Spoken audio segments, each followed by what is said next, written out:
Welcome to my class. नमस्ते student. बच्चों, आज हम कक्षा 8वीं की पाठ्य पुस्तक वसंत भाग 3 इसका अध्ययन करने जा रहे हैं और उसमें हम चैप्टर नंबर 12वां पढ़ेंगे, जिसका शीर्षक है सुदामा चरित। सुदामा चरित यह एक कविता है और इस कविता का यह सेशन नंबर 1 है।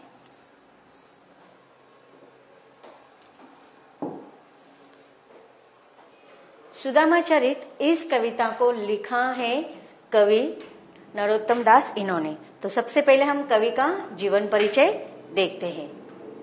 कवि का जन्म 1550 में हुआ था और जिला सीतापुर नामक इसमें हुआ था और इनकी मृत्यु सन 1605 के लगभग हुई है। इनके अधिकतर रचनाएं जो है वह भक्ति काल में कृष्ण के संबंधित लिखे गए हैं। कृष्ण को उन्होंने माध्यम बनाकर अपनी कविताओं की रचना की है। उसमें उन्होंने सुदामा चरित, ध्रुव चरित और विचारमाला, यह इनकी रचनाएं है। ध्रुव चरित और विचारमाला इनके जो कविताओं के अंश है मिल नहीं पा रहे, लेकिन सुदामा चरित जो कृष्ण और सुदामा इनके मित्रता पर लिखी गई यह काव्यात्मक रचना है, इसका परिचय हमें बहुत जगह पर मिलता है। इन्होंने अपने जो रचनाएं लिखी हैं उनका वर्ण विषय है कृष्ण और सुदामा की आदर्श मित्रता तथा दरिद्रता और भावुकता का सफल चित्रण इन्होंने अपने कविता में किया है। इनकी जो काव्यों की रचना है वह भाषा अर्थात सरस ब्रज भाषा में इन्होंने अपने कविताओं को लिखी है। इनकी जो शैली है वह काव्यात्मक नाट्य शैली मानी जाती है। कि देखो, हमने बहुत सारे बच्चों ने अब नाटक देखे होंगे, पढ़े होंगे, सुने होंगे, लेकिन जब कवि ने जो अपनी रचनाएं लिखी है वह उस समय की नाटकों की रचना अलग प्रकार से की जाती थी कि ईश्वर के जो जीवन चरित्र रहते थे उस पर एक काव्यात्मक रूप में नाट्य शैली लिखी जाती थी।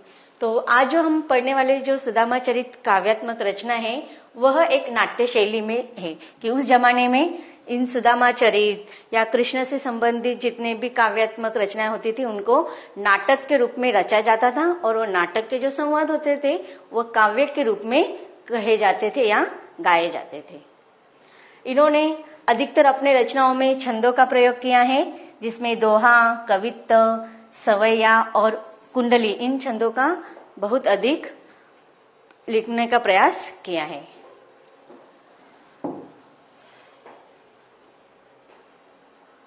ध्रुव चरित जो 28 छंद की रसवंती पत्रिका में प्रकाशित हुई थी, उसके बाद नाम संकीर्तन, इस नाम का भी उन्होंने कहा जाता है कि पुस्तक लिखी है, कविताओं का संग्रह लिखा है, लेकिन वह अब तक अप्राप्त है अर्थात उनकी प्रामाणिकता नहीं मिल पाई है।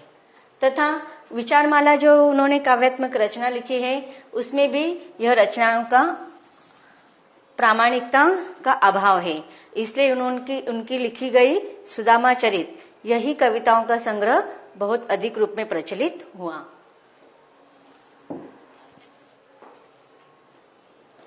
सुदामा चरित कवि नरोत्तम दास द्वारा अवधी भाषा में रचित काव्य ग्रंथ है। अर्थात सुदामा चरित आज हमें जो पढ़ने वाले हैं उसमें हमें सिर्फ 6 दोहों का ही हम पाठ्य पुस्तक में अभ्यास करने वाले हैं, लेकिन इसके अलावा भी सुदामा चरित के बहुत सारे काव्यात्मक रचनाएं उन्होंने किए और उसकी भाषा है अवधी। इसकी रचना सन 1605 के लगभग मानी जाती है।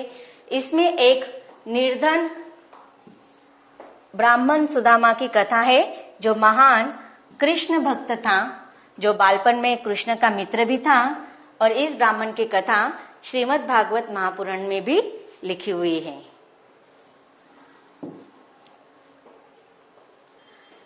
तो बच्चों, अब तक हमने कवि नरोत्तम दास इनका जीवन परिचय पढ़ लिया है।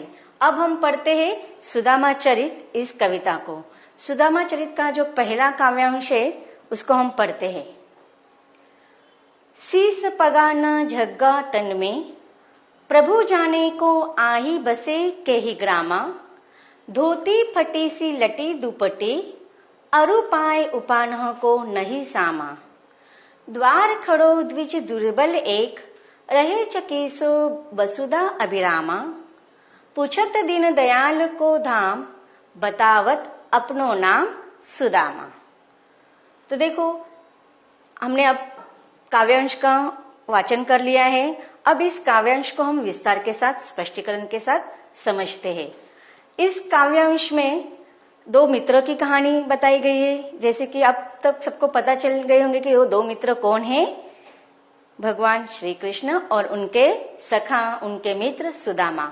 अब बचपन के ये जो दोस्त अब बड़े हो चुके हैं, अलग अलग राज्यों में अपना जीवन व्यतीत कर रहे हैं। कृष्ण भगवान जो है वह बहुत बड़े राजा है और उनका एक दोस्त सुदामा वह बहुत ही गरीब व्यक्ति है, गरीब ब्राह्मण है। और जब सुदामा अपने पत्नी को कहता था कि भगवान श्री कृष्ण, द्वारकाधीश श्री कृष्ण मेरे बचपन के दोस्त है और हम बचपन में बहुत मस्ती करते थे, एक साथ खेला करते थे, यहाँ तक हमने संदीपन ऋषि के आश्रम में एक साथ पढ़ाई करते हैं। तो जब सुदामा कैसा है, निर्धन है, गरीब है, जब वो अपने पत्नी को कृष्ण के बारे में बताया करते थे तो वह सच नहीं मानती थी। अगर देखिए, हमारे साथ भी ऐसा होता है, अगर कोई बहुत बड़ा व्यक्ति होगा और हम अपने घर वालों से, अपने दोस्तों से कहते हैं कि वो व्यक्ति मेरा पहचान वाला है, हम बचपन में एक साथ खेला करते थे, तो कोई भरोसा करेगा हमारे ऊपर? नहीं। तो उसी प्रकार सुदामा की पत्नी भी सुदामा की इन बातों पर अविश्वास दिखाती है। तब उस समय वह कहती है, अगर तुम्हारा मित्र द्वारकाधीश है, इतना महान राजा तुम्हारा दोस्त है, तो तुम क्यों इतनी गरीबी की जैसे जीवन व्यतीत कर रहे? तुम जाओ, कृष्ण के पास जाओ, अपनी निर्धनता के बारे में बताओ, वो तुम्हें हमें अवश्य मदद करेंगे। लेकिन सुदामा थोड़ा, भले ही वह गरीब थे लेकिन कैसे थे, थोड़े स्वाभिमानी थे। वे कृष्ण के पास, कृष्ण से मिलने के लिए वे आतुर थे, लेकिन उनसे वो मदद की अपेक्षा नहीं कर रही थी। लेकिन उनकी पत्नी के बार बार उकसाने के बाद वह श्री कृष्ण से मिलने के लिए जाते हैं।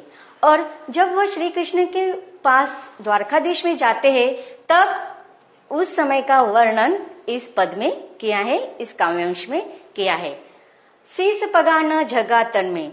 अब देखिए, सुदामा कृष्ण के द्वारका में पहुंच गए हैं, उनके महल के दरवाजे पर खड़े हैं और द्वारका के जो सिपाही लोग हैं वह उनसे सुदामा के साथ बातचीत कर रहे हैं। अब सुदामा के साथ जब बातचीत कर रहे हैं तो उसका वर्णन यहाँ पर कवि ने किया है कि किस प्रकार सुदामा का वर्णन है। शीस पगा न झगा तन में। शीस मतलब सर, पगा का अर्थ क्या होता है? पगड़ी। न झगा तन में, तन मतलब शरीर, झगा मतलब वस्त्र, कपड़े। प्रभु जाने को आही बसे के ही ग्रामा।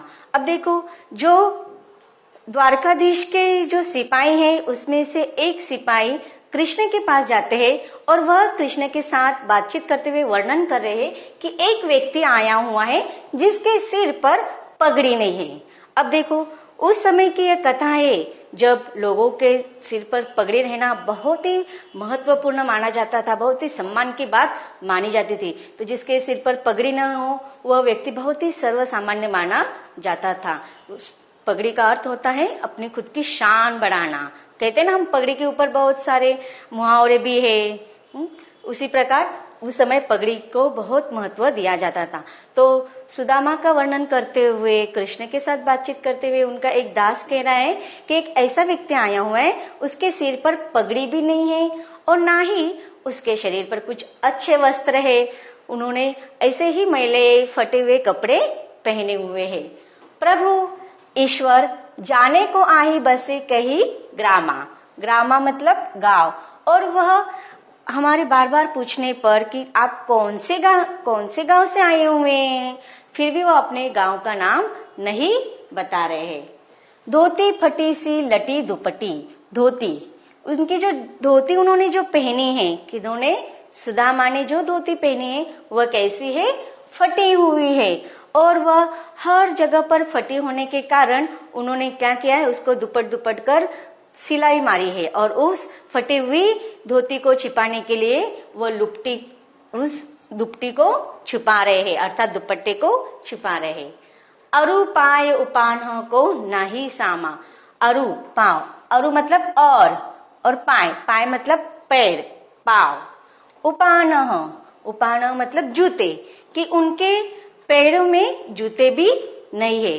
अब देखिए, हमें पता चल रहा है कि सुदामा की क्या अवस्था थी। जब वह कृष्ण के पास मिलने के लिए आए तो उन्होंने अपने पास जो वस्त्र थे उसमें से बहुत सुंदर, जो अच्छा माना जाता था, वह वस्त्र पहना था, क्योंकि इतने बड़े राजा से तो मिलना था उनको। लेकिन फिर भी उनकी वो धोती कैसी थी, बहुत फटी हुई थी, तथा उनके पैरों के पास जब उन दास देखते तो कहते कि वो सारे पैर है ना कीचड़ से भरे हुए हैं, उनके पैर में पहनने के लिए जूते भी नहीं है। उपानह, जूते नहीं। द्वार खड़ो द्विज दुर्बल एक। द्विज, द्विज का अर्थ क्या होता है? ब्राह्मण। तो इस प्रकार हमारे द्वारकाधीश के दरवाजे पर एक दुर्बल, निर्धन, गरीब ब्राह्मण खड़ा हुआ है। रहे चकीसो वसुधा अभिरामा। वसुधा, वसुधा पृथ्वी, अर्थात द्वारका का वह सारा महल, द्वारकाधीश का राजमहल, आजू बाजू के गांव को वह कैसे देख रहा है? इस सुंदर अभिरामा, सुंदर, इस सुंदर वसुधा को वह चकित होकर बार बार देख रहे हैं, यहाँ वहां निहार रहे हैं। पूछत दीन दयाल को धाम, और इस प्रकार वह दीन दयाल अर्थात श्री कृष्ण के बारे में कहा गया है। देखो, हमें प्रश्न पूछ सकते हैं कि इस पद में कृष्ण के लिए कौन से शब्द का प्रयोग किया गया है? तो कौन से शब्द का प्रयोग किया गया है? दीन दयाल, अर्थात गरीबों का धनी, दीन दयाल, उनके ऊपर गरीबों पर दया करने वाला ऐसा श्री कृष्ण के धाम, अर्थात उनका रहने का स्थान, मकान। हम आज मकान करते, लेकिन उस समय राजा कहाँ पर रहते थे? महलों में। तो वह बार बार दीनदयाल के धाम अर्थात श्री कृष्ण के रहने के स्थान के बारे में पूछ रहे। बतावत अपनो नाम सुदामा, और बतावत, बताना कि वह बार बार अपना नाम क्या बोल रहे हैं कि मैं सुदामा नाम का व्यक्ति हूँ और मुझे भगवान श्री कृष्ण से, दीनदयाल श्री कृष्ण से मिलना है। तो इस प्रकार हमने इस काव्यांश के स्पष्टीकरण को अच्छे से समझ लिया। अब पढ़ते हैं शब्दार्थ, प्रसंग और व्याख्या। देखते हैं कठिन शब्दों का अर्थ। शीश, सिर, पगा, पगड़ी, झगा, वस्त्र, बसे, बसता है, रहता है, केही, कौन सा, ग्राम, गांव।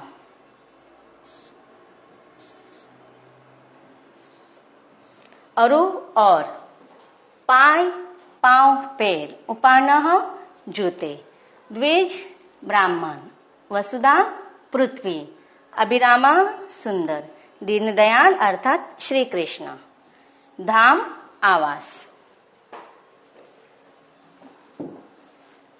अब देखते हैं इस काव्यांश का प्रसंग। प्रस्तुत काव्य पंक्तियां हमारी पाठ्य पुस्तक वसंत भाग 3 में संकलित कविता सुदामा चरित नामक कविता से ली गई है और इस कविता के रचयिता है नरोत्तम दास। अब हम इस पे लिखेंगे प्रसंग कि कौन से समय यह काव्यांश का वर्णन किया गया है। अपनी पत्नी द्वारा बार बार हट करने पर सुदामा श्री कृष्ण से मदद मांगने द्वारका में जाते हैं। उस समय द्वारका का वर्णन इस पद में किया गया है। अब देखते हैं व्याख्या।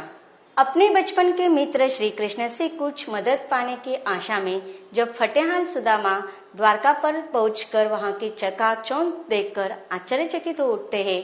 श्री कृष्ण के महल पर उपस्थित द्वारपाल सुदामा की ऐसी दयनीय दशा देखकर उन्हें द्वार पर रोक देते हैं और सुदामा के आने की सूचना श्री कृष्ण से करते हैं कि प्रभु, द्वार पर एक आदमी आया है जिसके सिर पर पगड़ी भी नहीं है और न शरीर पर पूरे वस्त्र है।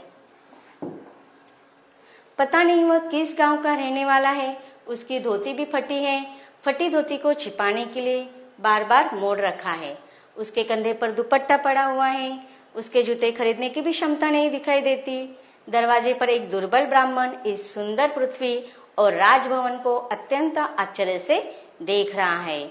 वह आपका अर्थात श्री कृष्ण का निवास स्थान पूछते हुए अपना नाम बता रहा है कि वह सुदामा नाम का व्यक्ति है।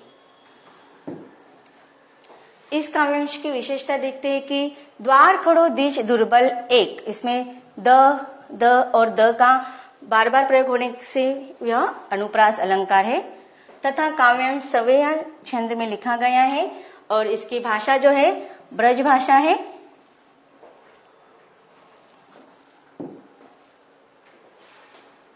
तो बच्चों, अब तक हमने सुदामा चरित इस कविता का पहला काव्यांश विस्तार के साथ पढ़ लिया है।